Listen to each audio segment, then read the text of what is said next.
Guys, welcome to Hoops Junction. Today we're going to be talking about why you want an NBA head coaching job. And it's not for the reasons that you obviously think. A lot of people think NBA head coaching job means lots of money. Well, a lot of NBA head coaches don't get paid a great deal of money unless they're locked into a long-term contract. But I'm going to go over a few reasons why you definitely want to aspire to become an NBA head coach. And I don't care if you're coaching Little League, I don't care if you're coaching high school, basketball, or college. The NBA is the pinnacle of coaching basketball, and it's for numerous of reasons. Number one, you get to coach the best of the best.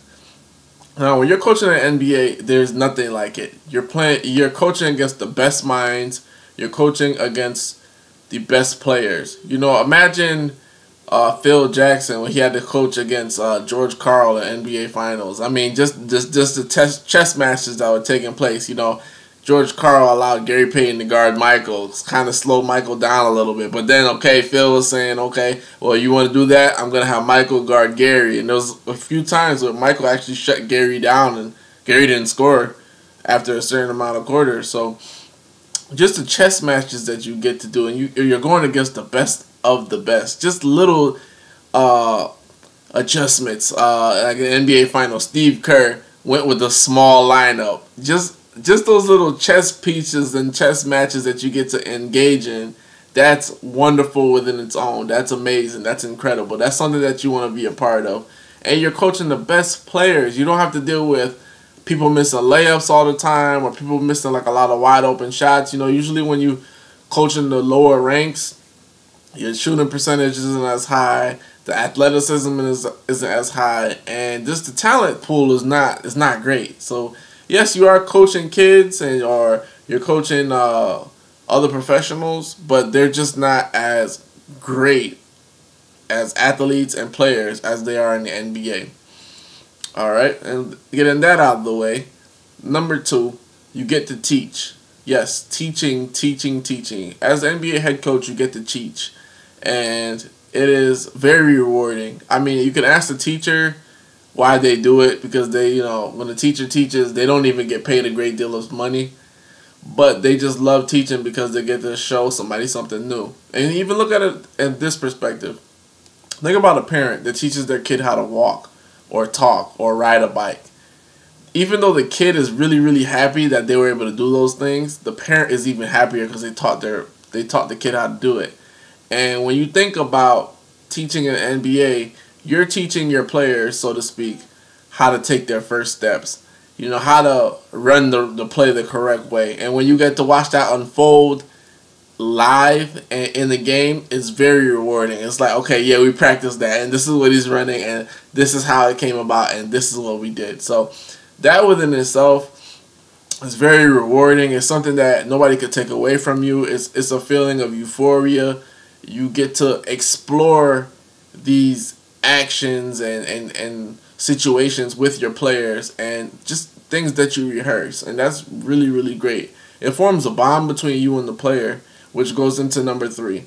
Number three, you get to form bonds with new friends, great friends, lifetime, long-time partners. You know, like, there are a lot of people that, you know, once you coach them and you leave them, you'll always remember who they are. They'll always remember you. They'll remember that time you had dinner with each other. You know, even with me, even with some of my old basketball teammates, I can remember crazy things that, you know, took place because we were all together, and that camaraderie just never leaves. It never ever leaves. And when you're an NBA head coach, you know, you'll remember your players. They'll remember you. It doesn't matter where you go coach. You know, you could actually be across country and run into their family member. I mean, it's just like so many things that bond is there. It's that brotherhood that, you know, never ever leaves you guys. Number four, the reason why you definitely want to become an NBA head coach, just for those who are aspiring to do it, or just for those who didn't think it was possible. The job is very rare. It is one of 30. You see what I'm saying? Only 30 head coaching jobs in the NBA. There's assistant head coaches, but they don't hold as much weight as the head coach, and only 30 jobs.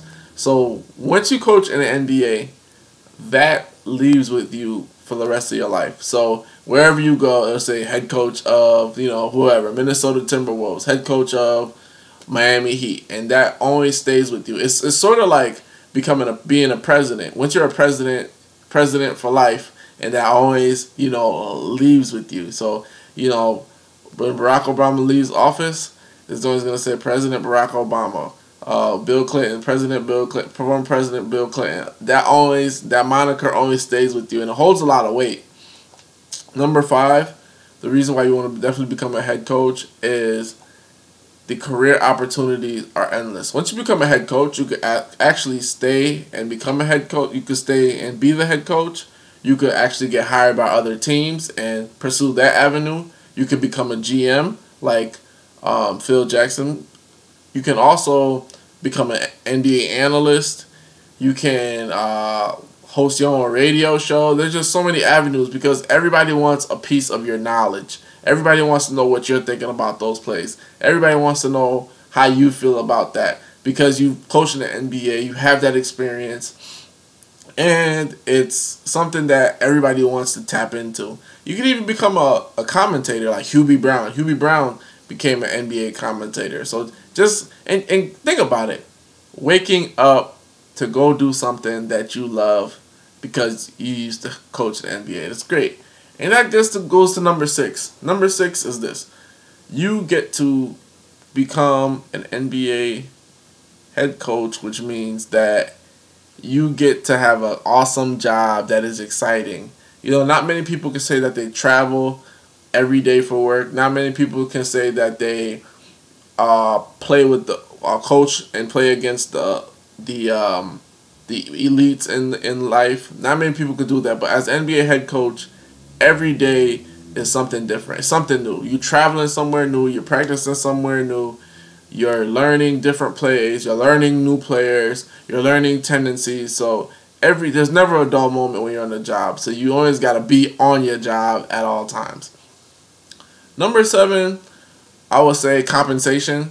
As an NBA head coach, you do get better compensation than most head coaches in other programs. College, it varies. Like if in college, if you can, like a Nick Saban, he gets paid more than most NFL head coaches, or not NFL head coaches, other college coaches. But in basketball, in the NBA, you definitely get paid handsomely. It's not as much as what most people tend to believe it is, but you do get paid better than the average head coach in a different position or a different level of basketball, which is awesome. All right. Well, that's number 7. Number 8, what I like about coaching in the NBA, what I think that people should aspire to try to go ahead and get that position, is the simple fact that whatever you do, it kind of work with you for the better. So like you pretty much become like you have the Midas touch. Like you get a lot of credit for a lot of things that take place for your team. So what happens is when you have a great team and you have a group of great players, not only do they look at the players, they look at you as the head coach. They're saying like, what is he doing? What is that magic elixir? Everybody wants a piece of that. So you get a lot of good credit, even if you don't deserve it. Like a lot of times, a lot of head coaches get credit. And it's simply that they have a great GM that's bringing in the pieces. They have a great owner that's willing to spend the money. But all people see is the coaches. So right then and there, you have a lot of power. You get a lot of credit. You get a lot of recognition. And that's something you can use to your advantage. You can write a book. Phil Jackson's written countless books. Red Auerbach has written countless books. All because of his recognition and his power. You see that power that you have. And you're able to stir the pot and, you get to make a lot of ripples. You get to make a big splash and you get to get a lot of exposure because when your team is doing great, that means you're doing something to make them do great. So you get to get a lot of speaking engagements and things of that nature. All right. I forgot the number. We'll skip the number. But the last reason why you definitely want to become an NBA head coach is because you should aspire to be great. And coaching in the NBA is all about greatness. Coaches that are not great in the NBA, they do not last. The NBA is not a place where it's not a job that's not challenging. It's not a job that you could step into the place with with a mediocre foot forward. You can't half-ass it at all. You have to every day be the best that you can be. You have to every day push players to be the best that they can be. So it's very challenging. And when it's challenging, it's rewarding at the same time, because when you start doing things that are working and you start taking risks that most people would not take and succeed, those are the things that, you wear them as a badge of honor. You're that one rare, you're that unicorn. See what I'm saying? You became a head coach and you made a difference. You made it a trend in a challenging environment. Like Steve Kerr, he did something. He won an NBA championship playing small ball. That's something that nobody thought that could ever be done. But due to the fact that the job was challenging and he had to aspire for greatness and aspire to get new heights, that already right there puts him in a place of history that most people can't say. Same thing with Greg Popovich. Greg Popovich came into the league and, he was going to get fired after his second or third season. They were saying that, we have a losing record, we are not playing that well, yada, yada, yada. And Greg Popovich himself admitted that, he was going to hand in his resignation because things weren't working out. But then something clicked. They got Tim Duncan, and then something clicked for him, and his system that he instituted allowed them to be very successful. And that goes down in history. And so the job forces you to be resourceful. It forces you to be great in the sense that you've never thought that you ever could be great. I mean, look at it. Greg Popovich went ahead and he thought that he was going to not even be coaching in the NBA. So now imagine if he didn't step up to the plate. And that's what I'm saying. This job holds you accountable at all times. You can't just say, well, this was a bad game or this is that. You really have to look at everything as a whole.